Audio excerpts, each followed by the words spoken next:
Hello everyone, welcome. आप सभी का स्वागत है आपके अपने प्यारे कॉन्सेप्ट डिकोडर के ऊपर। मैं पीयूष पराशर आप सभी का स्वागत करता हूं कॉन्सेप्ट डिकोडर प्लेटफॉर्म पे। So we are learning soil mechanics. तो ये जो सॉइल मैकेनिक्स का क्लासेस हमारा टैग लाइन है, zero to hero classes means we will completely learn soil mechanics from basic level.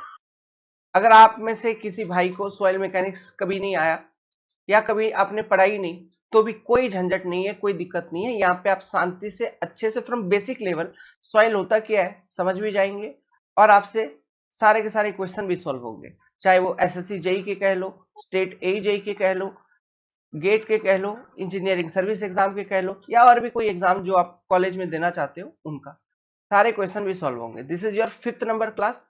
वो इसलिए होंगे क्योंकि हम यहाँ पे सब्जेक्ट पढ़ाते वक्त ही इस बार जो आपका प्रीवियस ईयर है वो सारा क्वेश्चन इसी सेशन के दौरान ही अटेम्प्ट करेंगे। एक चैप्टर खत्म हुआ तो एक चैप्टर खत्म होने के बाद उस पर्टिकुलर चैप्टर से जितने भी एमसीक्यू और जो भी इंपॉर्टेंट कन्वेंशनल क्वेश्चंस आपके एग्जाम में आए हुए हैं वो कुछ परसेंटेज ऑफ क्वेश्चंस हम यहीं पर सॉल्व करेंगे। 100 तो नहीं, हाँ 30-40% ऑफ क्वेश्चन यहीं पे सॉल्व करेंगे, जिससे कि आपने जो कंसेप्ट लर्न किया है वो आपका कंप्लीटली रीइंफोर्स हो जाए, अच्छे से आप समझ जाओगे, फिर आपको दिक्कत नहीं आने वाली है ना। तो इस तरह का कुछ क्लासेस होगा ये, तो आप कंप्लीटली वॉच करिए। मैं चाहूंगा be attentive during your classes. जो भी बता रहा हूं उस चीज को अच्छे से सुनिए। जो भी आपको डाउट आती है वो डाउट आप कमेंट में पूछ लिया करिए, ठीक है। ये डेली, ये जो क्लासेस है ये डेली मतलब इवनिंग 7 बजे के बाद और 9 साढ़े 9 बजे तक में कभी भी हम अपलोड कर देते हैं, है ना। तो इवनिंग का टाइम रहता है, रिकॉर्डेड वीडियो फॉर्मेट है, लेकिन ये रिकॉर्डिंग अभी प्रेजेंटली चल रही है, ठीक है। So let's start with today's class. This is class number 5। तो जो लास्ट वाला क्लास था, तो लास्ट वाले क्लास में हमने आपको यूनिट वेट लिखवा के इतना कुछ अंडरस्टूड करवा के हमने आपको छोड़ा था, ठीक है। तो आज वाली क्लास में इस यूनिट वेट को बहुत डिटेल में समझेंगे कि यूनिट वेट होता क्या है, और ये अलग अलग तरह का जो यूनिट वेट है सभी को सिंगल सिंगल कंसिडर करते हुए समझेंगे, ठीक है। चालू करते हैं। तो इसका पहले बेसिक कॉन्सेप्ट के ऊपर बात करेंगे कि आखिर ये होता क्या है। ये जो यूनिट वेट टर्म है, इस टर्म को समझिए होता क्या है। लेट्स सपोज आपने एक क्यूब कंसिडर किया, आपके पास एक क्यूब है, ठीक है। यू हैव ए क्यूब जिसका डायमेंशन 1 मीटर क्यूब है, ठीक है। मतलब 1 मीटर का 1 मीटर इसका डायमेंशन है इस क्यूब का, मतलब इसका जो वॉल्यूम हो गया इस पर्टिकुलर क्यूब का, है ना, इसका वॉल्यूम हो गया कितना। वॉल्यूम ऑफ क्यूब क्या होता है, length into width into height. तो 1 मीटर इंटू 1 मीटर, है ना, विड्थ, तो कितना हो गया 1 मीटर क्यूब। तो इसका वॉल्यूम आपका 1 मीटर क्यूब। तो ये इस तरह का कोई कंटेनर है, ये मान के चलो कि ऐसा आपके पास एक कंटेनर है। अब हम क्या करेंगे, इस पर्टिकुलर क्यूब के अंदर हम सॉइल को भर देंगे, ठीक है। हमको सॉइल का यूनिट वेट निकालना है, तो हमने सॉइल को भर दिया, ओके। इस पर्टिकुलर कंटेनर में हमने सॉइल को भर दिया। अब जो भी हमने सॉइल भरा उसका हम वेट मेजर करेंगे, उसका वेट मेजर करेंगे। अच्छा, वेट, तो वेट तो आप डायरेक्ट वेट मेजर करने के लिए भी हमारे पास स्प्रिंग बैलेंस वगैरह रहता है जो कि वेट में ही कैलिब्रेटेड रहती है। We can measure it directly, no problem. But आप एक काम करो, जो जनरल दुकानों में देखते हो, नॉर्मली आप देखते हो कि केजी में बताया जाता है, इतना KG, 20 KG, 30 KG, 40 KG, 50 KG, ऐसा। तो लेट्स सपोज आपने केजी में इसका वजन ले लिया, क्या ले लिया, वजन ले लिया कि ये लेट्स सपोज इतना केजी है, ओके। तो अब इसका अगर डेंसिटी में बताऊंगा ना, इस पर्टिकुलर सॉइल मास का, तो उसे हम बोलेंगे मास डेंसिटी। उसे क्या बोलेंगे, मास डेंसिटी। और इस मास डेंसिटी शब्द को रिप्रेजेंट किया जाता है एज ए रो। कैसे, रो, है ना, ये रिप्रेजेंटेशन है। तो ये मास डेंसिटी की डेफिनेशन होती है मास पर यूनिट वॉल्यूम, मास पर यूनिट वॉल्यूम, है ना। मतलब केजी पर मीटर क्यूब, मतलब 1 मीटर क्यूब वॉल्यूम में कोई चीज आप भर रहे हैं तो कितना केजी है, ऐसा। This is your mass density. अब इसी मास डेंसिटी को हम यूनिट वेट के फॉर्म में कन्वर्ट कर सकते हैं। क्यों, हमको मालूम है ये जो मास है इसको मैं वेट के फॉर्म में कन्वर्ट कर सकता हूं। तो जो यूनिट वेट होता है, यूनिट वेट, वो क्या होता है, weight per unit volume, weight per unit volume, ये होता है आपका यूनिट वेट। समझ में आ रहा है। तो ये जो मास है तो देखिए ये मास डेंसिटी को हम यूनिट वेट के फॉर्म में कैसे कन्वर्ट करेंगे? तो मास डेंसिटी मतलब m अपॉन वी, इसका मतलब यही हुआ ना, m अपॉन वी, ठीक है। तो हम लिखेंगे m अपॉन वी इंटू जी, मतलब ये m इंटू जी क्या हो गया, ये m इंटू जी दोनों मिला के यही तो हो गया वेट, है ना। तो इसलिए हम इसको ऐसे लिख सकते हैं कि unit weight is equal to rho g. इसका जो सिंबल होता है इसको हम बोलते हैं गामा, इस तरह से रिप्रेजेंट किया जाता है। क्या बोलते हैं इसको? Gamma. Symbolic representation is gamma. Clear है? तो ये हो गया आपका रो इंटू जी। इसका जो यूनिट होगा फोर्स का यूनिट होगा, है ना। Weight has a unit of force, newton, kilo newton, ऐसा। तो इसका यूनिट मैं ऐसे लिख सकता हूं, kilo newton per metre cube, या फिर न्यूटन पर मीटर क्यूब, इस तरह से। जैसे वहां केजी पर मीटर क्यूब लिखा है मास डेंसिटी को, इसको मैं ग्राम पर सेंटीमीटर क्यूब या फिर मींस ग्राम पर सीसी के टर्म्स में किसको कह सकता हूं, है ना। तो ये सारे डिफरेंट डिफरेंट यूनिट है, जिस भी फॉर्म में आप लिख सकते हैं। जैसे वाटर का जो होता है, मैंने आपको पहले एनालिसिस करके बता रखा है, वो होता है 1 ग्राम पर सीसी उसका यूनिट वेट, या फिर 1000 केजी पर मीटर क्यूब होता है। वाटर का जो मास डेंसिटी होता है वो आप यहाँ पे लिख ही लो। जैसे ये मास डेंसिटी रो था, तो रो का यूनिट हमने केजी पर मीटर क्यूब में लिख सकते हैं, या फिर ग्राम पर सेंटीमीटर क्यूब में लिख सकते हैं, सेंटीमीटर क्यूब यहाँ बगल में लिख लीजिए। उसी तरह से जैसे ये हमने क्या किया, यूनिट वेट निकालने के लिए हमने इसी रो को जी से मल्टीप्लाई कर दिया। क्यों? उसमें मास पर यूनिट वॉल्यूम था, तो हमको यहाँ पे वेट पर यूनिट वॉल्यूम लिखना है, तो m इंटू जी हो गया वेट, तो नीचे वॉल्यूम था ही, तो वेट पर यूनिट वॉल्यूम ये आ गई। तो ये जो वेट होगा, वेट का यूनिट होता है फोर्स का यूनिट, न्यूटन हो गया या फिर किलो न्यूटन। तो उसी तरह से ये बन गई आपकी kilo newton per metre cube, या फिर आप इसको न्यूटन पर मीटर क्यूब इस वाले फॉर्मेट में भी रिप्रेजेंट कर सकते हैं। इट डिपेंड्स, ठीक है, it depends on your calculation, it depends on your data जो आपके क्वेश्चंस में गिवन है, वो किस यूनिट में गिवन है। जिस भी यूनिट में दिया गया होगा उसी यूनिट में हम कंसिडर करते हुए सॉल्यूशन बनाएंगे। Is it clear? अब देखिए, जो सबसे पहला टर्म है अपना bulk unit weight of soil या फिर बल्क डेंसिटी ऑफ सॉइल, वो क्या होता है देखते हैं। अच्छा एक चीज बताऊं, ये यूनिट वेट को हम इसको डेंसिटी भी बोलते हैं, तो आप ध्यान रखना, ये जो शब्द है आपको कभी कभी डेंसिटी भी लिखा हुआ होगा, तो ये यूनिट वेट या फिर मास डेंसिटी वगैरह जो है, इसी को हम जनरली डेंसिटी भी कह देते हैं, ठीक है, ध्यान रहेगा। ओके, इसको हम डेंसिटी भी कहते हैं। तो bulk unit wait, bulk unit wait कहने का मतलब बल्की सॉइल, बल्क सॉइल कहने का मतलब एक जनरल सॉइल, एक ऐसा सॉइल जिसमें सॉइल सॉलिड भी है, वाटर भी है, एयर भी है, सब चीज है ना। वो एक जनरल अपना 3 फेज सिस्टम में है। तो ऐसे कंडीशंस में इस सॉइल का आपको यूनिट वेट बताना है, तो वो क्या होगा? तो देखिए, यूनिट वेट जो भी होगा गामा, उसको हम लिखेंगे गामा, और इसका रिप्रेजेंटेशन क्या होगा? गामा बल्क, ठीक है। तो gamma bulk will be what? Weight per unit volume, means total weight of this soil, ये जो भी सॉइल है इसका total weight divided by total volume of this particular soil, total volume of this particular soil।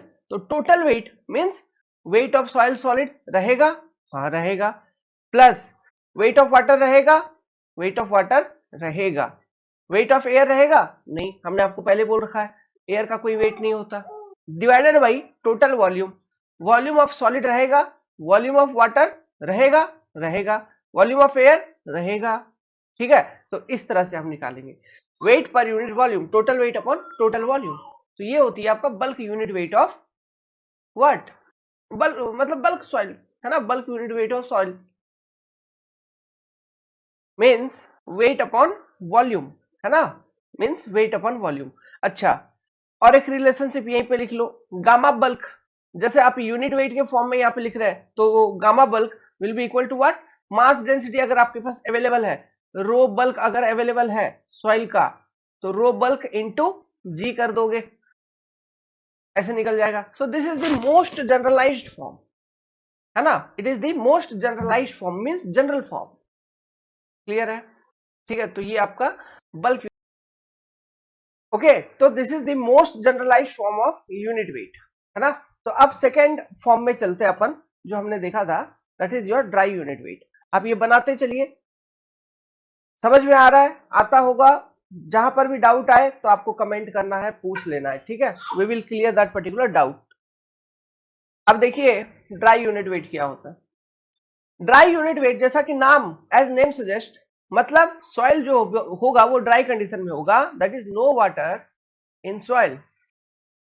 No water in soil, जब soil में पानी ही नहीं है तो किस फेज सिस्टम में होगा? टू फेज सिस्टम में, है ना, वो होगा आपका टू फेज सिस्टम में, two phase.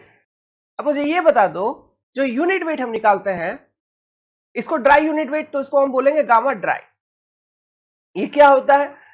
Total weight of soil upon total volume, जो भी उस सॉइल का वॉल्यूम है। नाउ, तो यहां पर इस पर्टिकुलर सॉइल के केस में आप फोटो देखिए, आप भी मुझे बता दो ये वेट में कौन सा वेट होएगा? केवल वेट ऑफ सॉइल सॉलिड, है ना, वेट ऑफ सॉइल सॉलिड। मैं यहाँ पे डायरेक्ट लिख देता हूँ वेट ऑफ, क्योंकि डब्ल्यू एस लिखूंगा तो कभी कंफ्यूज हो जाओगे कि अच्छा डब्ल्यू एस तो सर ने लिखा था, वेट ऑफ सॉइल है, कॉपी पे सुने नहीं हो, भूल गए होगे, इसलिए कंफ्यूजन ना हो। Weight of soil solid divided by volume, volume of soil solid VS plus volume of air, दोनों आएंगे। ठीक है, तो ये आ जाएगा आपका गामा ड्राई। यहाँ पे मैं ये चीज इसका वेट भी रिप्रेजेंट कर देता हूं, this is your W solid, यहां तक का वेट, और this is your volume of soil solid V S, and this is your V A. Weight and volume relationship भी हमने आपको दिखा दिया, नोटेशंस आपको दिखा दिया। तो this is your gamma dry, जिसको हम बोलते हैं ड्राई डेंसिटी ऑफ सॉइल। अब ये जो गामा ड्राई है, ड्राई डेंसिटी ऑफ सॉइल, इसको आप ऐसे भी निकाल सकते हो, गामा ड्राई इक्वल टू, अगर आपको रो ड्राई मालूम है तो रो ड्राई इंटू जी, है ना।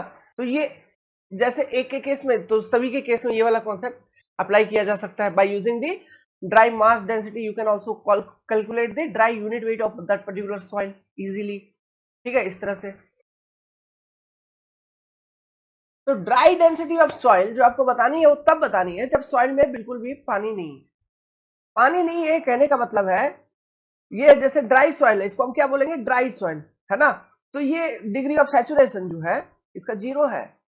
डिग्री ऑफ सैचुरेशन क्या है? 0 है ना। देखो, degree of saturation equal to 0%। Degree of saturation क्या होता है? Volume of water upon volume of void. तो जो वॉइड है उसमें तो एयर ही भरा हुआ है, वाटर है क्या? नहीं है। तो degree of saturation will be 0। ये तो हुआ एक जनरल सी बात, लेकिन प्रैक्टिकली अगर कोई सॉइल है आपके पास और बोल दिया जाए बाबू सॉइल लेके जाओ, इसका ड्राई डेंसिटी निकाल के लाओ, और वो सॉइल पूरा गीला है मतलब समझ रहे, मतलब आपको ऐसा हुआ, ऐसा किया, मान लो ऐसा किया, कहीं एकदम कीचड़ टाइप का कुछ जगह था, वहां से एक इतना मिट्टी उठा के आपके गमले में डाला, है ना, बोला जाओ जाओ बाबू ड्राई डेंसिटी बताओ इसका। अरे सर मैं इंतजार करूं, मैं आपको बताऊंगा सर, रुकिए थोड़ा टाइम रुकिए। बोलेगा क्यों? आप बोलोगे ये सूखने तो दो पानी, तब ना मैं इसका वेट पर यूनिट वॉल्यूम का मेजरमेंट करूंगा। समझ में आ रहा है? आप पानी सूखने का वेट करोगे, मतलब सॉइल को ड्राई होने दोगे। तो आजकल चूंकि साइंस एंड टेक्नोलॉजी की एडवांसमेंट हो गई है, तो हम सॉइल को ड्राई भी अच्छे से करवा सकते हैं। हमारे पास है ओवन। ओवन जानते हो ना, सुने हो ना, जिसमें कुछ पकाते वकाते हैं, ओवन। तो वही ओवन, है ना। तो हम ओवन में सॉइल को डालेंगे, ड्राई करेंगे। ओवन में क्या किया? सॉइल को डाला, ड्राई किया। ओवन में सॉइल को डालने के बाद, ड्राई करने के बाद, फिर वो ड्राई सॉइल को बाहर निकालेंगे, फिर उसका यूनिट वेट निकालेंगे। सो जो ओवन ड्राई सॉइल होती है, इसका मतलब सिंपली ओवन में जिस सॉइल को आपने ड्राई किया उसको मैं बोलूंगा ओवन ड्राई सॉइल। तो जो ओवन ड्राइड सॉइल है उसका जब यूनिट वेट लोगे आफ्टर ओवन ड्राई, तो क्या दे रही होगी? ड्राई यूनिट वेट या फिर ड्राई डेंसिटी, है ना। मैंने ये आपको लिख भी दिया ऊपर में, देखिए यूनिट वेट ऑफ सॉइल या ड्राई डेंसिटी, आप इसको कंप्लीट करिए। ठीक है, सो एक नोट बना के लिखेंगे, it is generally taken after oven drawing.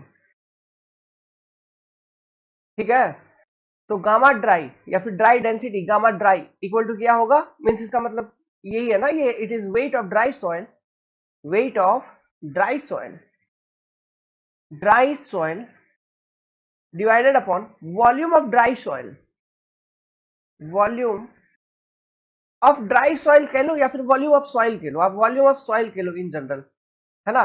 और ड्राई तो वो अपने आप में पहले से है ही, वो ड्राई सॉइल तो है ही, तो उसका wait upon volume of that particular soil, तो यही होती है आपका गामा ड्राई। अब यहां पे देखिए ये जो शब्द आ रही है ओवन ड्राइंग, आगे चल के जब हम इंडेक्स प्रॉपर्टी बताएंगे यही सारे इंडेक्स प्रॉपर्टी थे, जैसे आपका वेट, वाटर कंटेंट है ना, ये यूनिट वेट है, ये सारे इंडेक्स प्रॉपर्टीज हैं सॉइल के, इंडेक्स प्रॉपर्टी या फिर इंजीनियरिंग प्रॉपर्टीज इसको हम कहते हैं। इनका जब कैलकुलेशन का मेथड मैं आपको सिखाऊंगा कि वाटर कंटेंट अगर सॉइल का है तो उसको प्रैक्टिकली हम कैसे कैसे निकालेंगे, कौन कौन से हमारे पास मेथड अवेलेबल है, किस कंडीशन में कौन सा मेथड अप्लीकेबल है, बहुत डिटेल में देखना पड़ता है, बहुत डीपली क्वेश्चन पूछे जाते हैं इन सब से, है ना। तो इसलिए चैप्टर लंबा है, हर एक चीज हमको पढ़ना पड़ेगा। स्पेसिफिक ग्रेविटी है तो उसके लिए निकालने के लिए मेथड बताओ, लिक्विड का अलग बताओ, सॉलिड का अलग बताओ, बहुत है रे भाई इंजीनियरिंग में, ठीक है। तो चीजों को बहुत पीस बाय पीस करके बहुत डिटेल में हम लोग सीखने जा रहे हैं। तो वहां पे जब वाटर कंटेंट निकालने का मैं मेथड बताऊंगा, तो वहां पे पहला ही मेथड ओवन ड्राइंग मेथड है। हम सॉइल को लेते हैं ओवन में ड्राई करवा देते हैं। आप लोगों ने अपने सॉइल लैब में किया होगा कॉलेज टाइम पे, ठीक है। तो ओवन वगैरह में कुछ रखते थे सॉइल वगैरह को, तो वो वाटर कंटेंट निकालने के लिए करते थे आप बेसिकली, ठीक है। तो ओवन में रखते हैं और वहां से हमको वाटर कंटेंट निकल जाती है। इसका डिटेल एक्सप्लेनेशन हम आगे देखेंगे जब वाटर कंटेंट निकालने के मेथड्स को देखेंगे। और भी बहुत सारे मेथड है, 7-8 मेथड है, oven drawing method, calcium carbide method, pycnometer method, बहुत सारे मेथड है। सारे मेथड को इंडिविजुअली हमको देखना है एक एक करके अच्छे से, ठीक है। चलिए, वो क्या है ना, आज थोड़ा सा सर्दी हो गया है, ठीक है, तो इसलिए थोड़ा सा हम डल भी लग रहे होंगे, सर्दी है। अच्छा, नोट में एक बात और समझेंगे, इसी में आगे नहीं बढ़ते अभी, यही समझते हैं कुछ और, क्या समझा जाए, समझने वाली बात तो है। देखो गामा ड्राई का जो फॉर्मूला था, ये क्या था, वेट ऑफ सॉइल सॉलिड,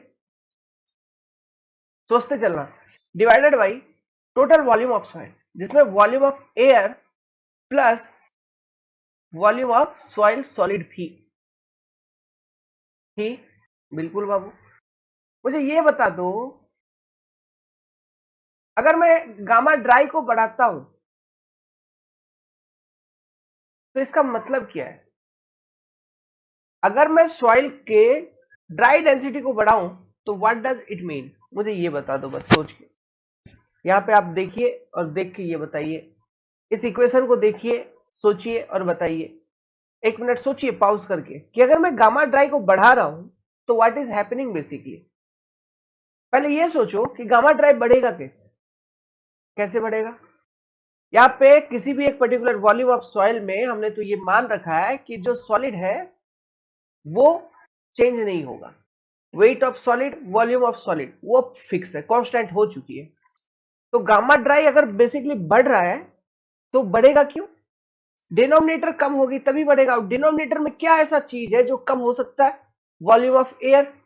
क्यों, हमारे पास मेथड है कॉम्पैक्शन करने का, हम सॉइल को कॉम्पैक्ट करेंगे जब, तो जो ये जो वॉल्यूम ऑफ एयर है वो क्या, वो वॉइड ही है तो है, वॉइड, ये क्या है, वॉइड है, तो वॉइड कमेगा धीरे धीरे, हम दबा रहे हैं सॉइल को, जब दबाएंगे तो सॉइल की वॉल्यूम कमेगी, तो ओवरऑल उसका ड्राई यूनिट वेट बढ़ जाएगा।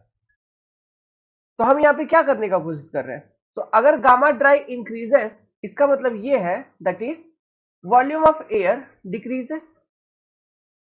तो वॉल्यूम ऑफ एयर डिक्रीज हो रहा है मतलब वॉइड डिक्रीज हो रहा है क्या, volume of air decreases means void decreases, हम ऐसा कह सकते हैं। तो वॉइड अगर डिक्रीज हो रहा है तो इसका मतलब हम ये भी कह सकते हैं कि वॉल्यूम ऑफ एयर डिक्रीज हो रहा है मतलब वॉइड डिक्रीज हो रहा है। कहने का मतलब, अंदर इमेजिन करो सॉइल के अंदर क्या हो रहा होगा, जो सॉइल सॉलिड के पार्टिकल्स हैं, इनके बीच में कोई 2 पार्टिकल है, तो उनके बीच में पहले इतना स्पेस था मान के चलो, अब धीरे धीरे धीरे धीरे कोई 2 पार्टिकल के बीच में स्पेस कम हो गई होगी, इसलिए उनके बीच का जो फ्री स्पेस था वो कम हुआ, वहां से एयर निकल गया। इस तरह से सभी जगह हो रहा होगा, समझ में आ रहा है, इसी जगह से मतलब इसी तरह से सभी जगह हो रहा होगा, means particles are getting closer to each other. Particles जो सॉइल सॉलिड के पार्टिकल्स हैं वो एक दूसरे के करीब आ रहे हैं, कॉम्पैक्ट होते हुए चल रहे हैं, उसकी डेंसनेस बढ़ रही है। क्या बोला मैंने, डेंसनेस बढ़ रही है, सॉइल डेंस होते हुए जा रहा है। तो अगर मुझे ड्राई डेंसिटी ऑफ सॉइल को देखने के बाद ये अंदाजा हो रहा है कि सॉइल डेंस है तो लूज भी है, ये भी अंदाजा हो जाएगा।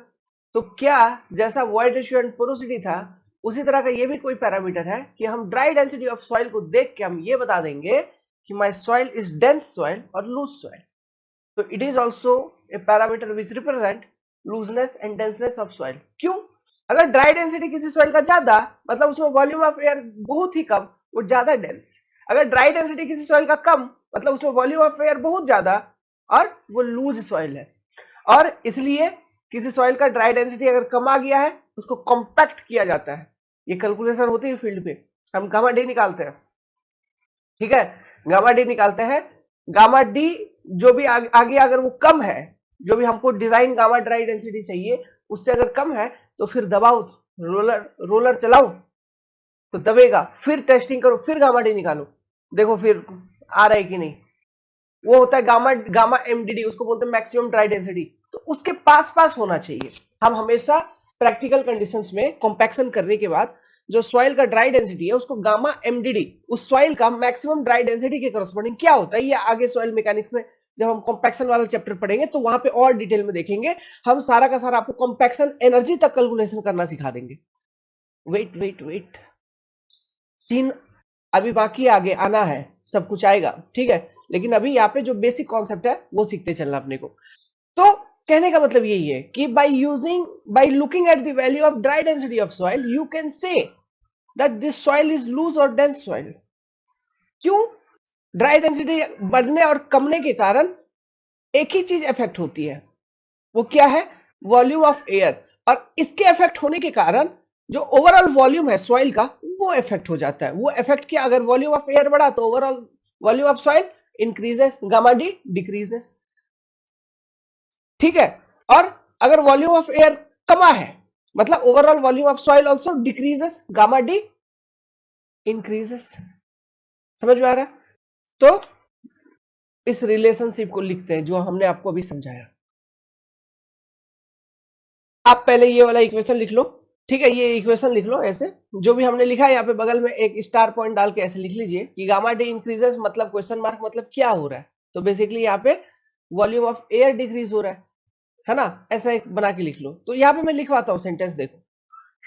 गामा डी इंक्रीजेस ज्यादा मीन्स इसका मतलब क्या हुआ? इसका मतलब ये हुआ जो टोटल वॉल्यूम ऑफ सॉइल है, पहले इस पे बात करते हैं। Overall volume of soil decreases, इसका मतलब यही हुआ overall volume of soil decreases. ऐसा क्यों हो रहा है? Because because V A decreases, इसलिए गामा डी इंक्रीज हो रहा है। समझ में आ रहा है? दूसरा सेंटेंस यहीं पे ऐसे बना लो, गामा डी डिक्रीजेस। कहने का क्या मतलब है? Overall volume of soil increase हो गया होगा because V A increases. Simple सी बात है। जो डब्ल्यू एस है and V S these are constant, ये चेंज नहीं होंगे।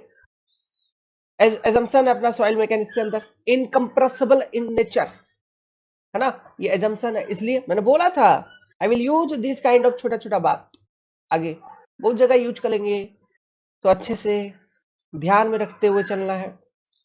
तो ये आपका हो गया ये दो रिलेशनशिप। अब यहीं से एक लॉजिक में और आपको निकालने का कोशिश करता हूं, बताने का। लॉजिक देखो, लॉजिक देखो। वॉल्यूम ऑफ एयर देखना, ये वॉल्यूम ऑफ एयर किस चीज से रिलेटेड है? वॉइड से रिलेटेड है। It is related to void, ठीक है। तो volume of air that is it is equal to volume of void है, वॉल्यूम ऑफ वॉइड वीवी। अगर ये ड्राई सॉइल के केस में अगर हम देखें तो यहाँ पे तो पानी का तो वैसे ही नामो निशान नहीं होगा, इसका नाम ही है ड्राई। तो ड्राई सॉइल के केस में जो भी वॉल्यूम ऑफ एयर है वही वॉल्यूम ऑफ वॉइड है, मतलब वॉल्यूम ऑफ वॉइड के अंदर ही एयर है। ऐसा कह लो यार, एक ही चीज है, दोनों सेम है लगभग। तो इसका मतलब यही हो रहा है ना, हम ऐसे कह सकते हैं गामा डी बढ़ रहा है तो वॉल्यूम ऑफ वॉइड जो है कम हो रहा है, और गामा डी अगर डिक्रीज हो रहा है तो वॉल्यूम ऑफ वॉइड बढ़ रहा है। अब देखिए वॉल्यूम ऑफ सॉइल सॉल्ट तो वैसे भी फिक्स है, volume of soil salt is fix वैसे ही। तो मुझे ये बताओ, अच्छा उससे पहले भी ये चीज बता लो, अगर गामा डी ज्यादा, यहाँ पे यही पे एक स्टेटमेंट ऐसे आगे करके लिख लो, अगर गामा डी ज्यादा मींस वॉल्यूम ऑफ वॉइड कम हो रहा है, means dense soil, dense soil, है ना, और गामा डी कम मींस वॉल्यूम ऑफ वॉइड ज्यादा है, मतलब loose type of soil, loose type of soil. ये बात भी ट्रू है, स्टेटमेंट लिख लिया अपन ने, ठीक है। अब देखना, अब जो आगे मैं लिखवाने जा रहा हूं, करवाने जा रहा हूं, वो क्या है, देखो गामा डी अगर था क्या ज्यादा मींस वॉल्यूम ऑफ वॉइड था कम, तो इसको हमने बोला डेंस सॉइल। समझ रहे हैं बात को, मैं क्या कह रहा, ये लिखने की जरूरत नहीं है, अब यही देखना। तो इसका मतलब क्या हुआ, जो वॉइड रेशियो है ई, वो क्या होता है volume of void upon volume of soil solid, तो ये तो फिक्स, तो वॉल्यूम ऑफ वॉइड कम मींस ई का वैल्यू कम, वॉल्यूम ऑफ वॉइड कम ना, ये देखो वॉल्यूम ऑफ वॉइड कम, तो इसलिए ई का वैल्यू कम। तो मतलब क्या, ये दोनों बातों को देखो जरा, ये वाला एरो ऊपर, ये वाला एरो नीचे, मतलब गामा डी ज्यादा होगा तो सॉइल की डेंसनेस ज्यादा होगा, वॉइड रेशियो कम होगा तो सॉइल का डेंसनेस ज्यादा होगा, और दोनों रिप्रेजेंट कर रहे हैं सेम ही चीज को, डेंसनेस, कॉमन चीज। तो यहां पे जो रिलेशनशिप डेवलप हो रही है, इसको यूज करके मैं ये कह सकता हूं कि जो आपका ड्राई डेंसिटी है, dry density it is inverse of void ratio 1/e। अगर ड्राई डेंसिटी बढ़ेगी सॉइल की, वॉइड रेशियो कमेगी, और अगर वॉइड रेशियो बढ़ेगा, है ना, तो ड्राई डेंसिटी मतलब एक दूसरे के इनवर्स है, एक कमा तो दूसरा बढ़ेगा, दूसरा कमेगा तो एक बढ़ेगा, ये चीज है इनवर्स प्रोपोर्शनलिटी, इनवर्स प्रोपोर्शनलिटी,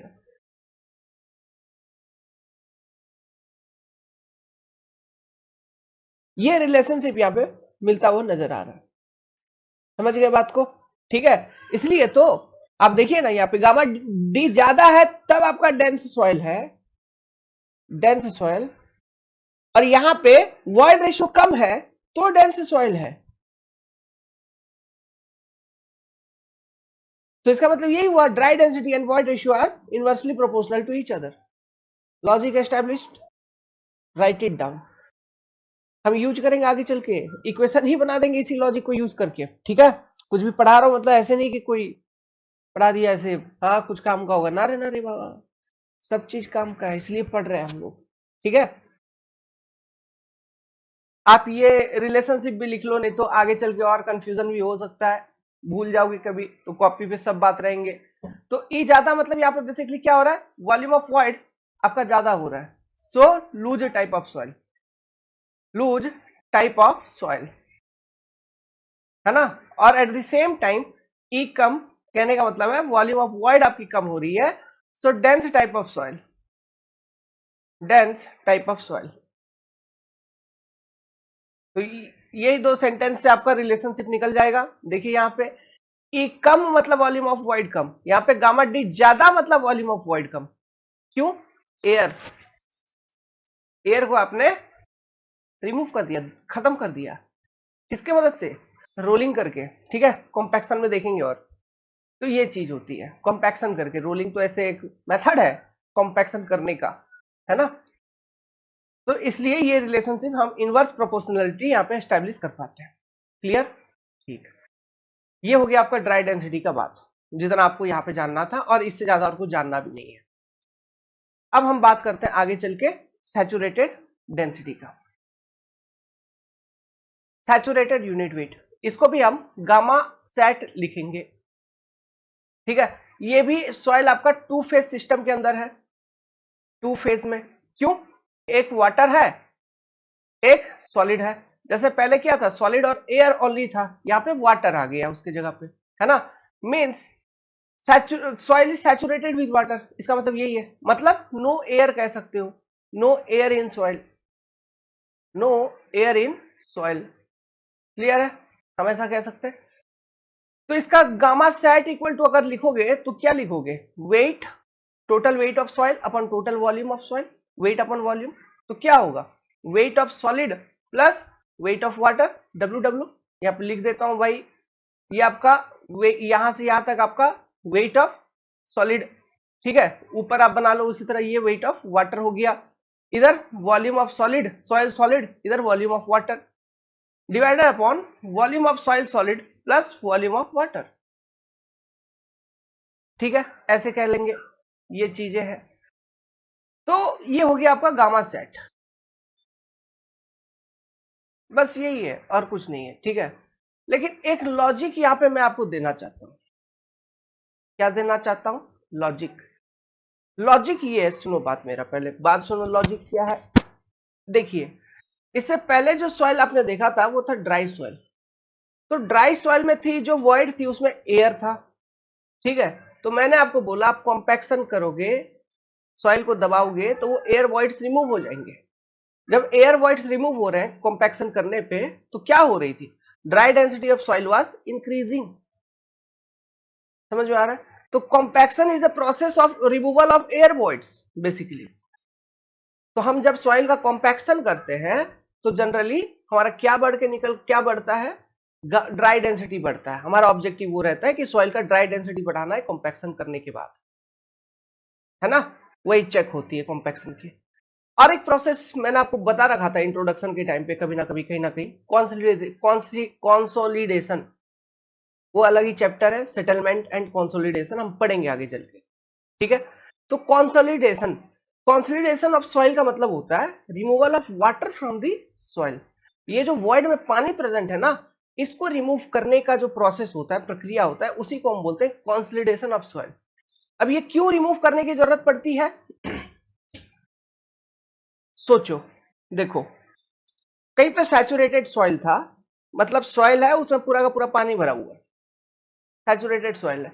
आपने सैचुरेटेड सॉइल कंडीशन पे वहां पे स्ट्रक्चर बना दिया, स्ट्रक्चर बना दियो। ऐसा होगा ना बाबू कि कभी वेदर चेंज होगी, क्लाइमेट चेंज होगी, सीजन चेंज होगी, वगैरह वगैरह, तो वहां पे धीरे धीरे उस जो वॉइड थे जहां पे पहले पानी भरे हुए थे वो वॉइड हो गए रिमूव। वो वॉइड जब रिमूव हो जाएंगे तो जो स्ट्रक्चर आपने बना दिया उसका लोड तो सॉइल पे, उसी सॉइल पे आ रहा है, और वॉइड हो गया रिमूव। तो क्या होगा, अब वो दबेगा, सेटलमेंट होगी स्ट्रक्चर की। तो सेटलमेंट हम नहीं चाहते हैं, क्यों, उनके कारण कंक्रीट में क्रैक आ जाएंगे। कंक्रीट इलास्टिक नहीं होती है कि सेटलमेंट हो गया तो वो भी अपने आप को सेटल करके एडजस्ट कर लेगा, ना ना ना, उसके कारण क्रैक्स डेवलप होते हैं, स्ट्रक्चर फेलियर हो जाएगा आपको। समझ में आ रहा है बात।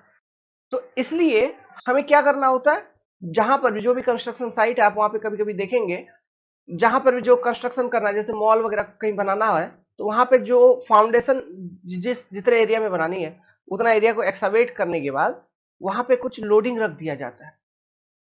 कुछ लोडिंग कहने का मतलब है, आप वहां पे बोल्डर वगैरह गिरा दो, या फिर जो बैग्स होते हैं सीमेंट वाले बस्ते, उसमें हम सैंड वगैरह भर के पूरा एक बस्ता वहां पे सजा देते हैं और उसको छोड़ देते हैं साल 2 साल तक।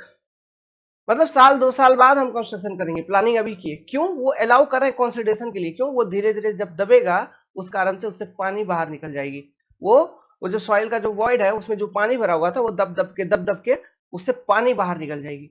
ये जो प्रोसेस होता है इसको हम कहते हैं कंसोलिडेशन प्रोसेस। ये लॉन्ग टर्म प्रोसेस होती है, इंस्टेंटेनियस नहीं है कॉम्पैक्शन जैसा, है ना। इसमें टाइम लग रहा है, देखो साल 1.5 साल हमने बोला, इसमें टाइम लग रहा है आपका, सॉइल को कंसोलिडेट करने में टाइम लगता है। तो जब हम कंसोलिडेट करेंगे, सोचिए तो क्या होगा, जो वॉइड है उसमें जो पानी थे वो कम हो रहा है, मतलब वॉल्यूम ऑफ वाटर कम हो रहा है, ये वाला पार्ट आपका कम हो रहा है, वॉल्यूम ऑफ वाटर, है ना। ये वाला पार्ट आपका क्या लगेगा, आपको लगेगा कि जैसे weight of, sorry, volume of water कम हो गई, तो इसका मतलब गामा साइड बढ़ जाएगा, आपको ये लगेगा। बट यहाँ पे देखो, जो वॉल्यूम ऑफ वाटर कम हो रही है उस कारण से वेट ऑफ वाटर भी तो कम हो रहा है, ये ऊपर भी रिड्यूस हो रही है चीजें, तो गामा सेट में उतना चेंजेस नहीं आता, कहना ये चाह रहा था मैं। कंसोलिडेशन करने के बाद, है ना, भले ही वॉल्यूम में रिडक्शन हो रही है, but at same time wait of water is also reducing, इसलिए गामा सेट में उतना चेंजेस नहीं आता, ठीक है। तो ये मेरा लॉजिक था। So on compaction, air void get removed and gamma dry of soil increases.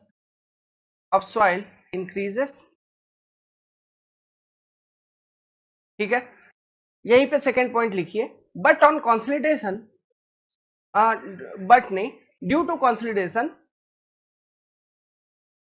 अच्छा एक चीज और देखिए, आप इमेजिन करो सॉइल के नीचे natural soil condition, soil solid, बीच बीच में फ्री स्पेसेस वगैरह है. तो वो जो फ्री स्पेसेस है वो एक नेटवर्क ऑफ फ्री स्पेस, देखोगे एक पाइप जैसा कुछ बनता है ऐसा, मतलब वर्टिकल डायरेक्शन में, लैटरल डायरेक्शन में, अलग अलग कहीं पर भी फ्री स्पेसेस से उनको कनेक्ट करते चलो तो पाइप जैसे बनेंगे एक नेटवर्क. वो जो चीज है, वो जो फ्री स्पेस सॉइल के अंदर है ना नेचुरल कंडीशन में, उसको हम पोर बोलते हैं. पोर, क्या बोलते हैं? पोर. तो पोर में जो पानी है उसको क्या बोलेंगे? पोर वाटर. तो कॉन्सोलिडेशन प्रोसेस जो करता है ना, जिसमें हम पानी को रिमूव कर रहे हैं, तो बेसिकली क्या है वो? रिमूवल ऑफ पोर वाटर, है ना. तो जब आप पोर वाटर को रिमूव कर रहे हो तो गामा साइड में उतना चेंजेस नहीं होता. यही पॉइंट मैं आपको यहां पे लिखवाना चाह रहा था. तो due to consolidation there is no significant change in. इस चैप्टर को और डिटेल में पढ़ेंगे आगे चल के हम. There is no significant change in saturated unit weight of soil. There is no significant change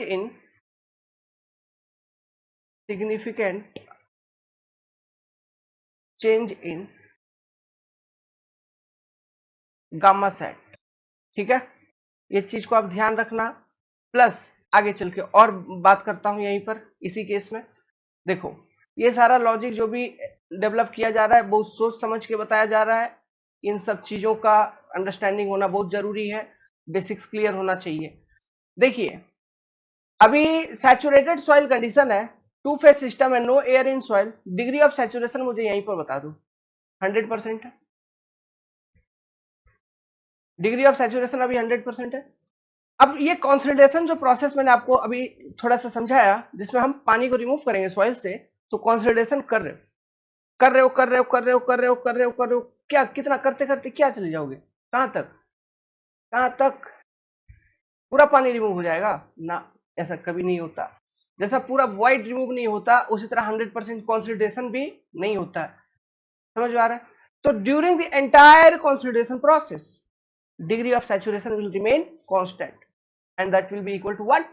100%. समझ में आ रहा है? पूरा कंसोलिडेशन प्रोसेस के दौरान डिग्री ऑफ सैचुरेशन आपकी 100% होगी, क्योंकि कंसोलिडेशन शुरू ही होगी कॉम्पैक्शन के बाद. कॉम्पैक्शन हो चुकी है, एयर वॉइड रिमूव हो चुके हैं, अब जो वॉइड बचे उसमें पानी है, उसको रिमूव करना है. तो कंसोलिडेशन प्रोसेस स्टार्ट हुई degree of saturation equal to 100% से, और कंसोलिडेशन चलता रहा, पानी निकलता रहा, लेकिन तब भी degree of saturation is your 100% only. क्यों? ये होता क्या है? Volume of water upon volume of void. तो भले ही वॉल्यूम ऑफ वॉइड कम हो रही है, वॉल्यूम ऑफ वाटर कम हो रही है, लेकिन जितना भी वॉइड है उसमें पानी तो है हर वक्त. तो degree of saturation is 100% always during the entire process of consolidation. 15-20 bar question पूछा हुआ है डिफरेंट डिफरेंट एग्जामिनेशन में. जेई में तो कितना ही बार पूछा हुआ है. ये सारा बेसिक है. ठीक है, तो ये चीज आप ध्यान में रखना. अभी लिखवा दूं क्या? लिखवा ही देता हूं. इन सब चैप्टर को अलग अलग हमको पढ़ना है, डिटेल में पढ़ना है ना. तो यहाँ पे कुछ कुछ बेसिक बात आ गई, समझा दिया, तो एक दो पॉइंट लिखवा दिया स्टार्टिंग से, ताकि आपका दिमाग में अभी इससे कुछ पॉइंट रहे, तो आगे चल के वो चैप्टर वगैरह जब हम पढ़ेंगे तब आप उससे कनेक्ट कर पाओगे, है ना. तो during entire process of consolidation, degree of saturation of soil remains constant which is equal to 100%. Is it clear? अब चलिए, अब एक और नोट समझते हैं. ये लॉजिक कुछ कुछ कॉम्पैक्शन कंसोलिडेशन का हो गया. एक नोट और समझते हैं जो कि हम यहां पे पढ़ रहे थे. मुझे ये बताओ, बल्क डेंसिटी ऑफ सॉइल आपने देखा था, gamma B, gamma bulk. Gamma bulk में क्या था? इसका फॉर्मूला बताओ गामा बल्क का. गामा बल्क का फॉर्मूला था वेट पर यूनिट वॉल्यूम, मतलब weight of soil solid plus weight of water, divided by जो वॉल्यूम इधर आ रही थी, वॉल्यूम ऑफ एयर आ रही थी प्लस वॉल्यूम ऑफ वाटर आ रही थी plus volume of soil solid. तो यहां पर भी दोनों सेम फॉर्मूला लिख देते हैं. गामा बल्क इक्वल टू, ठीक है, गामा बल्क इक्वल टू यही wait of soil solid plus weight of water. देखिए मैं लॉजिक क्या बताने जा रहा हूं, सुनिएगा। Volume of air plus volume of water plus volume of solid. अब मुझे ये बताइए, देखिए पहला कंडीशन इसमें, इधर इस तरफ बात करते हैं। जब इसमें से मैं वॉल्यूम ऑफ वाटर को अगर जीरो कर दूं, लेट्स सपोज मैंने क्या किया, वॉल्यूम ऑफ वाटर को मैंने जीरो कर दिया। यही गामा बल्ब के अंदर ही अगर वॉल्यूम ऑफ वाटर को मैंने जीरो कर दिया, ठीक है, मैं ये मान रहा हूं जो सॉइल है उसमें पानी है ही नहीं, मतलब जितने भी वॉइड होंगे वो पूरा का पूरा वॉइड में क्या है, एयर। तो ये जो कंडीशन है ये क्या कौन सा कंडीशन रिप्रेजेंट करता है, ड्राई सॉइल का, है ना। ये कंडीशन क्या रिप्रेजेंट कर रहा है, ड्राई सॉइल का। और ऐसे कंडीशन में जब सॉइल के वॉइड के अंदर पानी है ही नहीं, तो degree of saturation of that particular soil is 0%। सो मैं कह सकता हूं, देखो और एक चीज, जब ये कंडीशन हुआ है ना, अब इस कंडीशन में जब यूनिट वेट ऑफ सॉइल निकालोगे, कब, जब वॉल्यूम ऑफ वाटर आपने जीरो कर दिया है, और इस केस में जब यूनिट वेट निकालोगे तो यूनिट वेट क्या होगा, dry unit weight of soil. क्यों, वॉल्यूम ऑफ वाटर जीरो हो गया, मतलब ये वेट ऑफ वाटर भी तो जीरो हो जाएगी, पानी रिमूव हो गई, खत्म।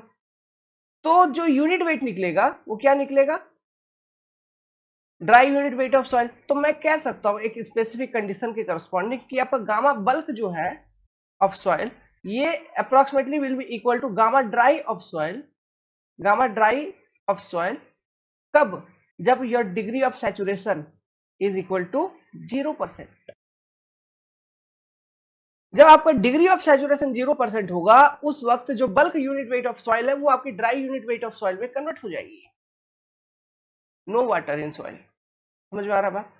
सेकेंड केस, इस तरफ चलते हैं। ये याद रखना, ये ध्यान रखना, ये रिलेशनशिप इंपॉर्टेंट है ना।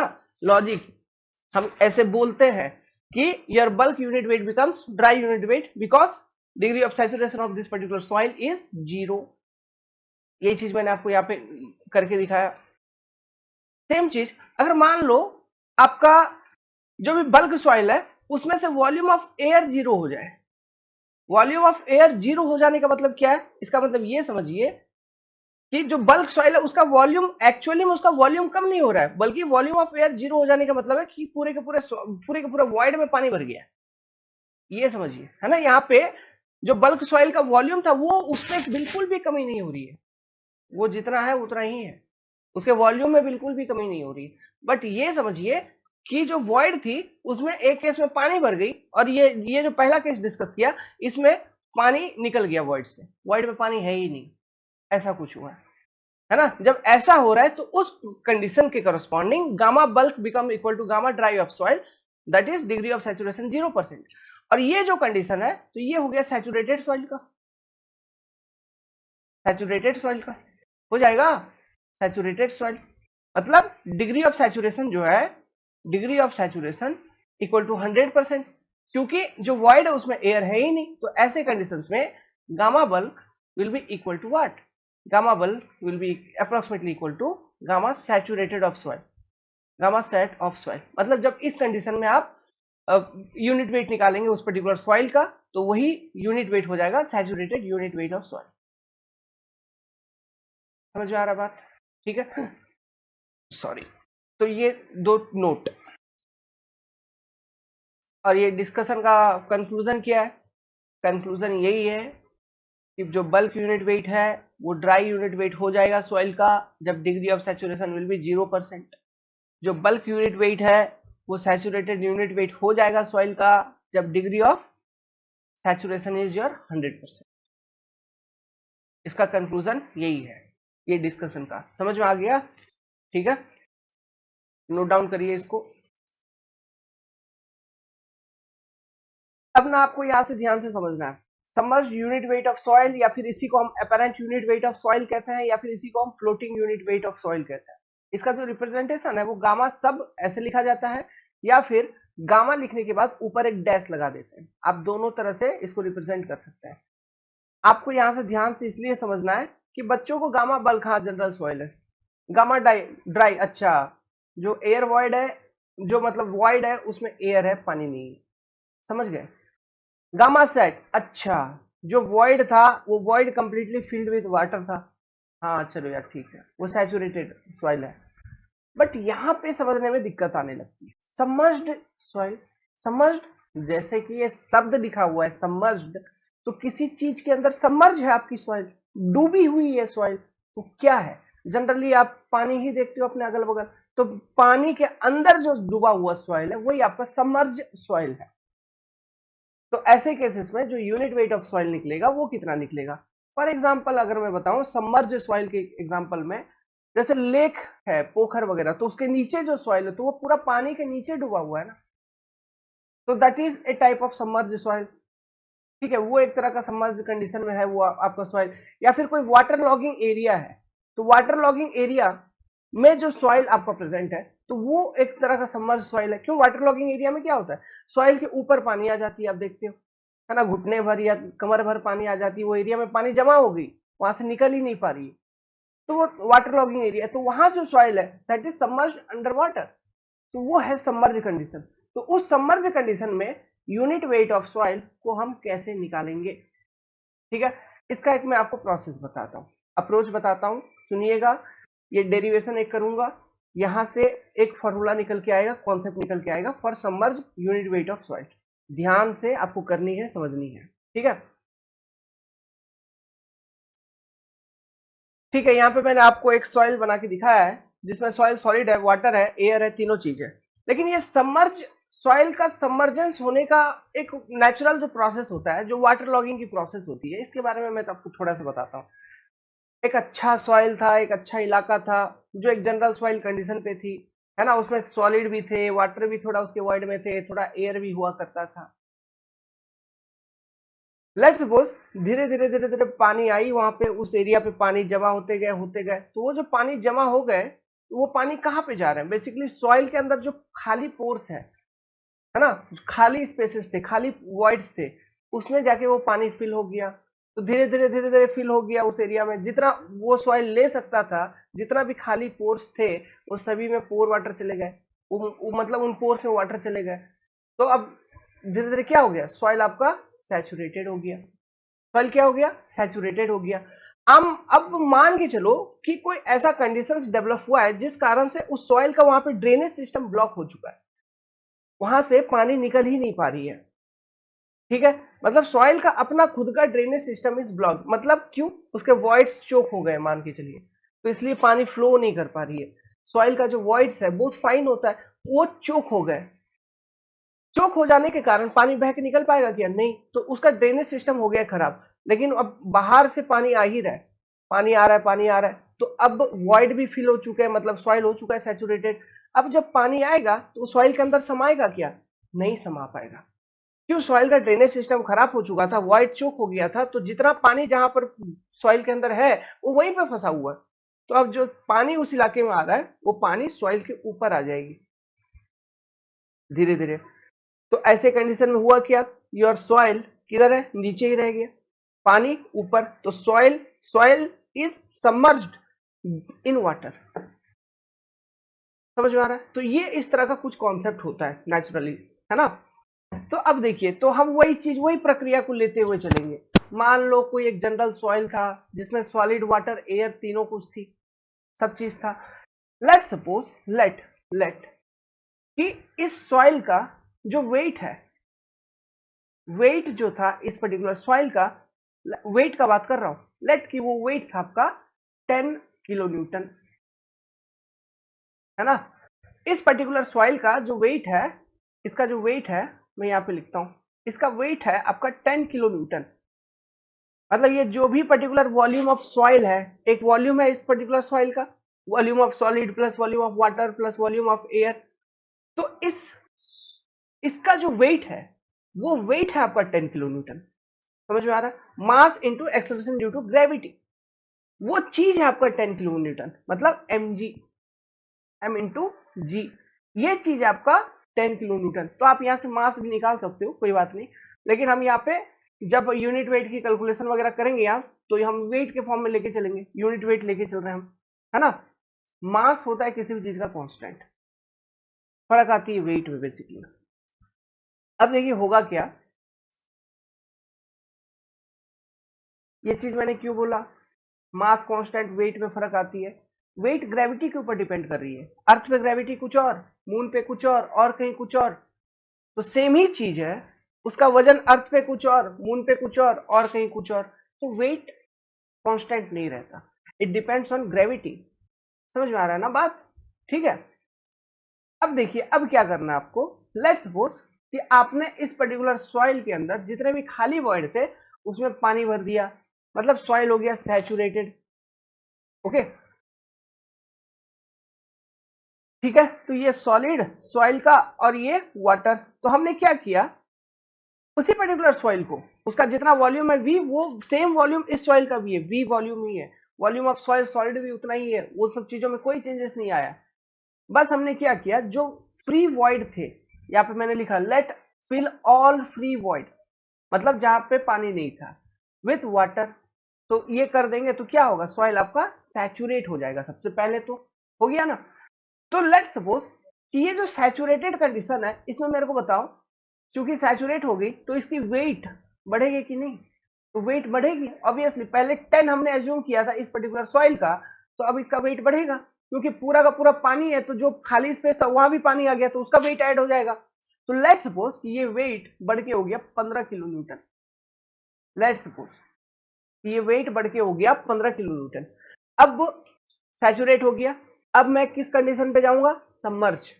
मतलब ये जो सॉइल है सैचुरेट हो चुकी है, अब इसके ऊपर पानी आ रही है। मतलब हम ऐसा भी कह सकते हैं कि इस सॉइल को, मतलब चूंकि हम यहाँ पे डेरिवेशन कर रहे हैं तो समझने के लिए हम ऐसा कर सकते हैं, इस सॉइल को कोई एक बाल्टी में डुबा दो। एक बाल्टी पानी लो, ये मान लो छोटा सा इतना सॉइल पीस है सैचुरेटेड, उसको पानी में डुबा दो, तो क्या वो सबमर्ज हो गया ना पानी के अंदर? तो ऐसे कंडीशंस में इसका यूनिट वेट हमको बतानी है, वही है मेरा आपका यूनिट वेट ऑफ सॉइल। ठीक है, submerge unit weight of soil. तो इस कंडीशन में, ये जो अभी सैचुरेटेड कंडीशन है, इस कंडीशन में this is your volume of water and this is your volume of soil solid, volume of soil solid. तो टोटल वॉल्यूम ऑफ सॉइल यही होगा, है ना? This is your volume of soil, this is your total volume of soil इस particular condition में। अब क्या करेंगे, इसी कंडीशन में, इसी स्टेट में जो आपका सॉइल है, इसको उठा के सबमर्ज कर देंगे, हम डुबा देंगे पानी के अंदर। ठीक है, तो देखिए हमने सॉइल को दिया डुबा कर पानी के अंदर, है ना? तो आपका सॉइल था पहले से सैचुरेटेड सॉइल था, उसको हमने क्या किया, पानी के अंदर डुबा दिया। उसका अपना उस सॉइल का वॉल्यूम था, सब कुछ था, उसका अपना एक वेट था।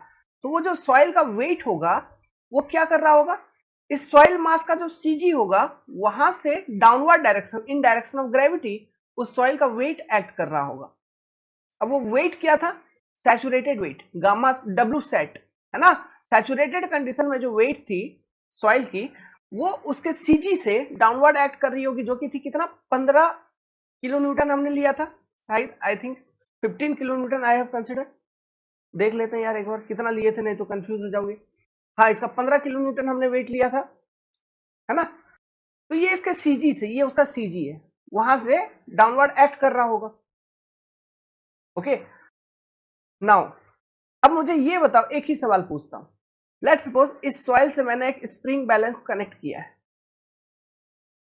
एक स्प्रिंग बैलेंस को मैंने कनेक्ट किया, इसको मैं बोलता हूं स्प्रिंग बैलेंस। स्प्रिंग बैलेंस एक मैंने कनेक्ट किया है इस सॉइल को, सॉइल के साथ, और इसको ये समर्ज कंडीशन में स्प्रिंग बैलेंस कनेक्ट किया है। तो ये कितना वेट दिखाएगा, ये वही एग्जैक्टली 15 किलो न्यूटन दिखाना चाहिए, क्योंकि उसका वेट है मेरे भाई 15 किलो न्यूटन, तो ये दिखाना भी चाहिए 15 किलो न्यूटन, लेकिन ये दिखाएगा नहीं। लेट्स सपोज ये दिखा रहा है, स्प्रिंग बैलेंस कितना दिखा रहा है आपको, समथिंग आपको दिखाएगा, लेट्स सपोज 12 किलो न्यूटन, ऐसा कुछ। ये क्यों है ऐसा, वो क्यों दिखा रहा है 12 किलो न्यूटन? उसके पीछे एक रीजन है। अब वो रीजन क्या है, देखिए, इसका इक्विलिब्रियम देखिए, फोर्स इक्विलिब्रियम देखिए, फ्लूइड मैकेनिक्स में आप पढ़ोगे बॉयंसी एंड फ्लोटेशन वाला चैप्टर। तो हमने सबमर्ज्ड कंडीशन को क्या बोला था, फ्लोटिंग कंडीशन, अपेरेंट, है ना? तो यहाँ पे एक फोर्स लगती है जिसको हम बोलते हैं बॉयंसी फोर्स। तो बॉयंसी फोर्स का डायरेक्शन अपवार्ड होगा हमेशा, और यही वो बॉयंसी फोर्स है जिसके कारण शिप जो होते हैं आपके, वो पानी के अंदर, पानी के ऊपर फ्लोट कर पाते हैं। बड़ा इंपॉर्टेंट रोल है बॉयंसी फोर्स का। तो इसी तरह से जब ये पर्टिकुलर सॉइल आपकी डूबेगी, सबमर्ज हो रही होगी, तो इस पे बॉयंसी फोर्स लग रहा होगा। सेंटर ऑफ बॉयंसी होता है, सेंटर ऑफ बॉयंसी से बॉयंसी फोर्स का लाइन ऑफ एक्शन पास करता है। फ्लूइड मैकेनिक्स में बहुत अच्छे से पढ़ा रखा है। अच्छा, मैं आपको बता दूं एक चीज आगे जाने से पहले, ये जो सॉइल मैकेनिक्स की पेपर है ये तो आपकी कंप्लीटली फ्री है, इसके लिए 1 रुपया नहीं लेंगे, बहुत बेसिक में 0 लेवल से पढ़ा देंगे, फ्री पढ़ा देंगे।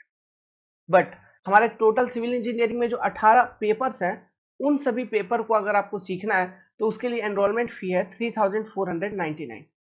या फिर अगर कोई सिंगल पेपर, 1-2 पेपर लेके आप पढ़ना चाहते हो आप वो भी कर सकते हैं। हमारे पास ऐसा नहीं है कि आप एक पेपर पढ़ोगे तो दूसरा आके नहीं पढ़ोगे, बिकॉज हम नहीं डरते, है ना। हम क्रिकेट के अंदर जैसा आकाश चोपड़ा है तो सिविल इंजीनियरिंग में हम लोग आकाश चोपड़ा नहीं है।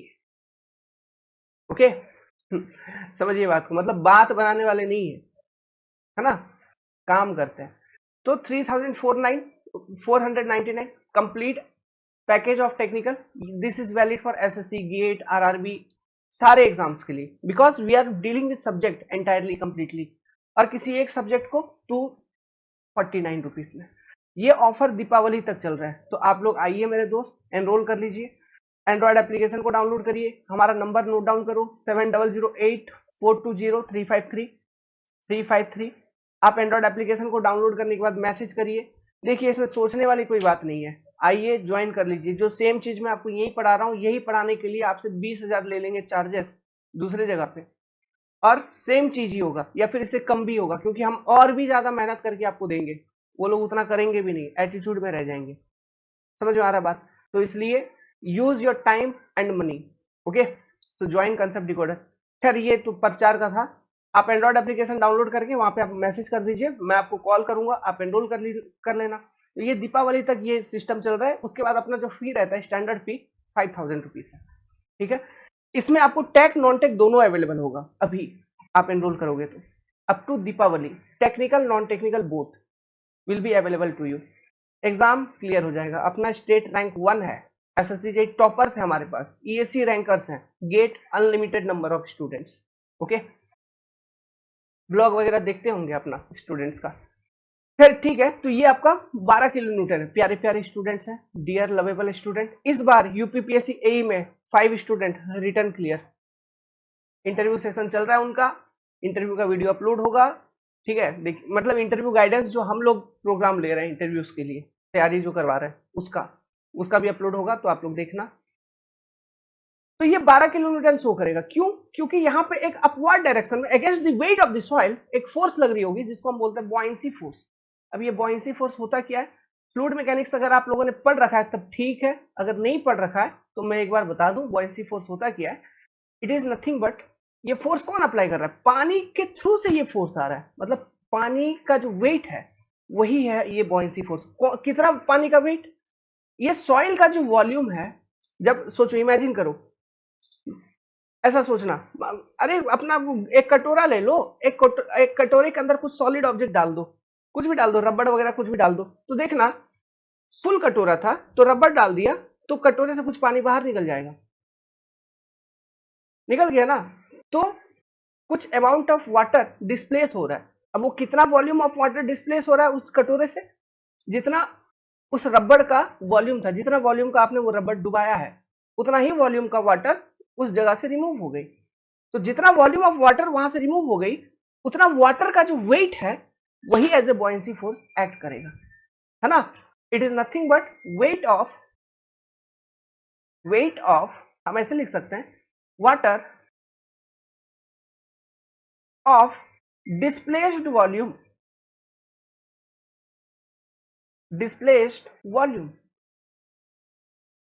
Simple. Buoyancy force is what? Weight of water of displaced volume.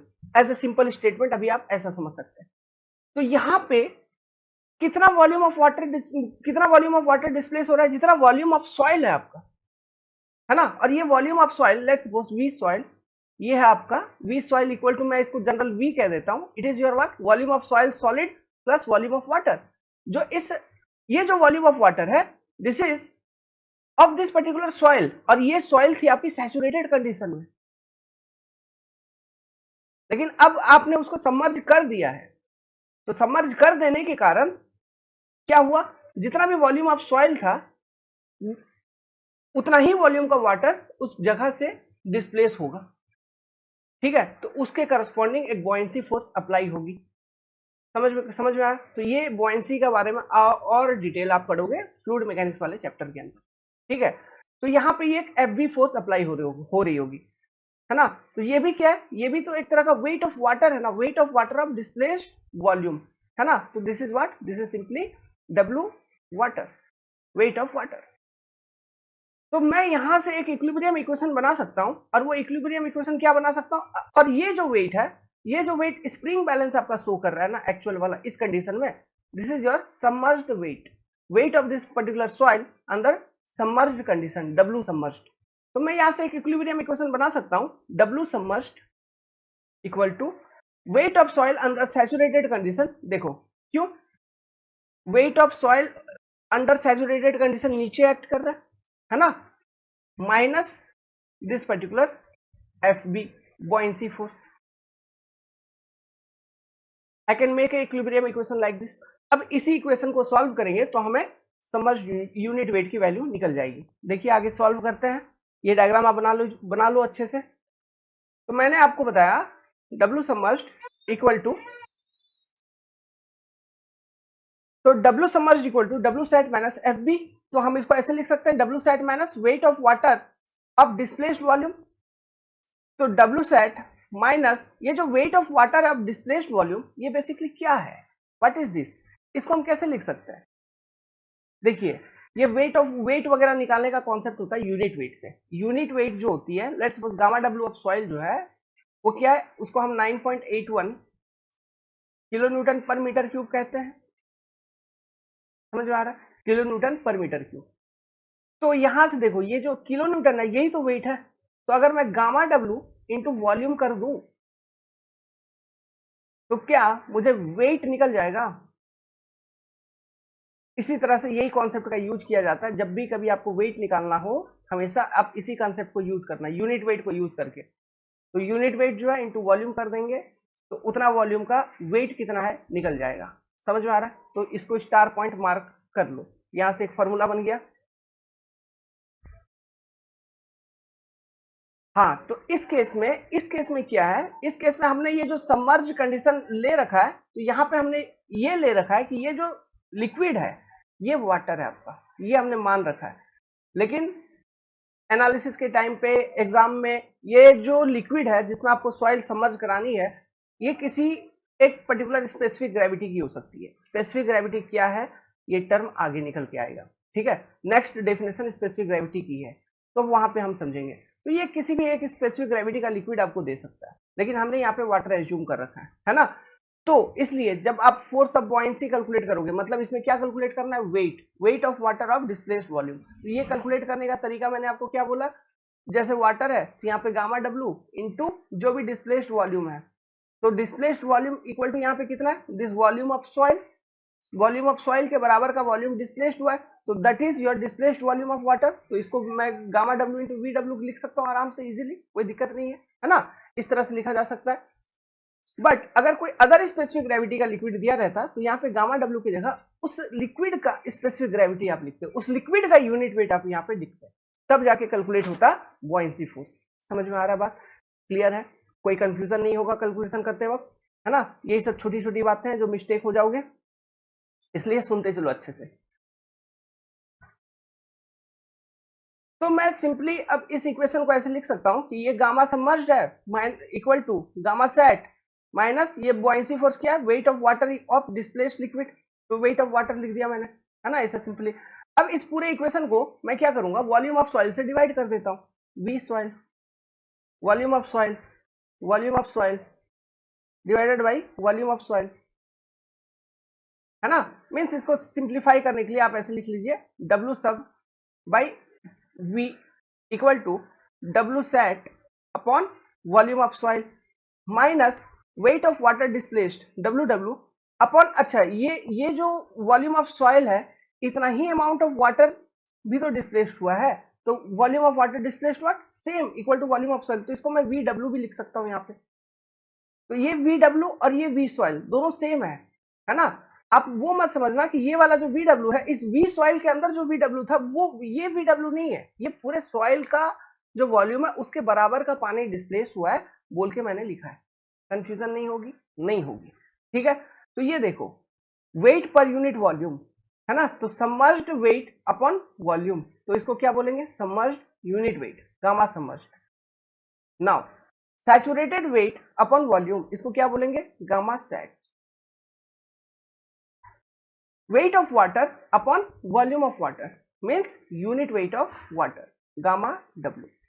तो ये आपका रिलेशन निकल के आ गया सबमर्ज्ड यूनिट वेट का, है ना। तो सबमर्ज्ड यूनिट वेट जो होती है gamma submerge is equal to what? Gamma sat minus gamma W. ठीक है, क्या रिलेशन आ गई? Gamma submerge equal to gamma sat minus gamma W. ठीक है, दिस इज योर रिलेशनशिप। तो यही फॉर्मूला है, इसी फॉर्मूला को हम बार बार यूज करेंगे, तो ये आपको ध्यान में रखना है। तो इस तरह से इसकी डेरिवेशन की जाती है। क्लियर है? इसके बारे में और आगे चल के बात करेंगे, बात आएगी, ठीक है, वहां पे और क्लियर होगा और बात करेंगे इसके बारे में। अभी ये गामा डब्ल्यू इक्वल टू क्या होता है?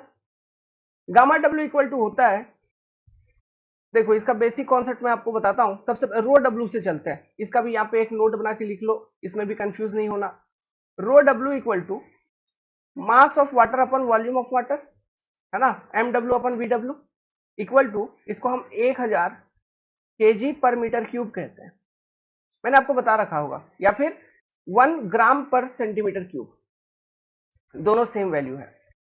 अब इसी को अगर ये न्यूटन या किलो न्यूटन के फॉर्म में लिखनी है तो हम लिखेंगे गामा डब्ल्यू इक्वल टू क्या हो जाएगा?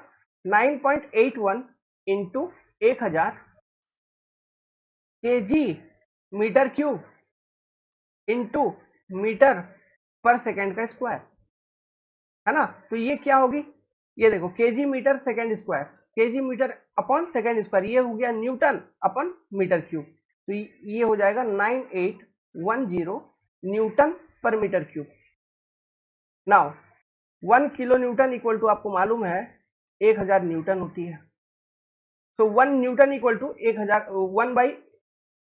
1 बाई 1000 किलो न्यूटन हो जाएगी। तो इसलिए अगर इसको kilo newton per metre cube के फॉर्म में कन्वर्ट करना है तो 1000 से डिवाइड कर दो, तो 1000 से डिवाइड कर दोगे तो gamma W equal to 9.81 kilo newton per metre cube हो जाएगा।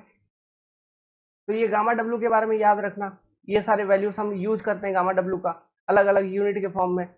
अगर ग्राम पर सीसी में है कोई कैलकुलेशन में तो 1 होगा, ठीक है।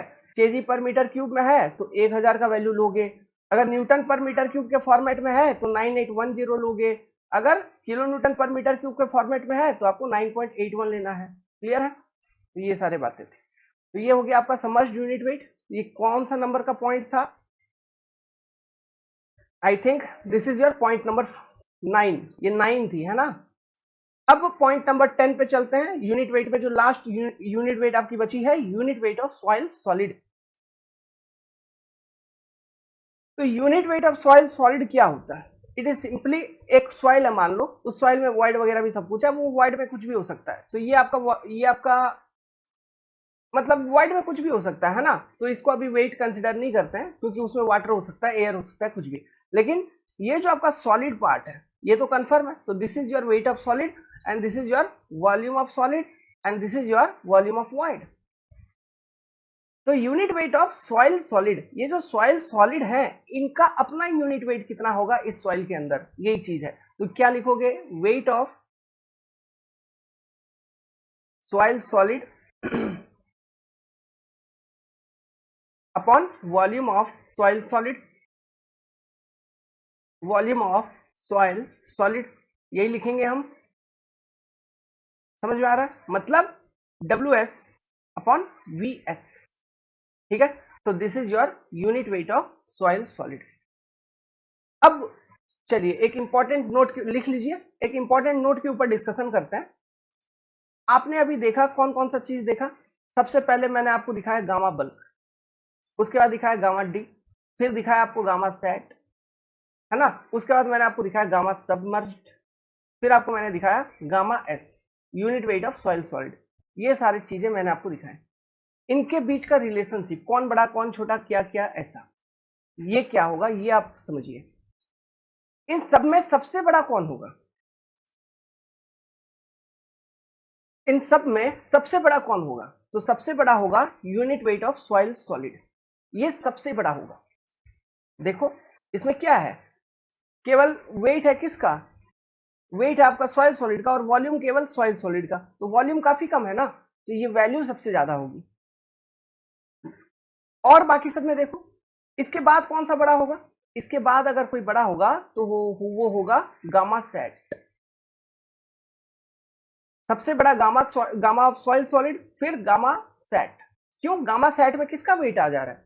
गामा सेट का वाटर का भी वेट आ जा रहा है, तो वाटर का वेट आ रहा है, लेकिन आप बोलोगे वो गामा सॉइल सॉलिड से ज्यादा होना चाहिए। अरे वॉल्यूम भी तो वाटर की बढ़ रही है, तो ओवरऑल रेशियो कम हो जाता है ना।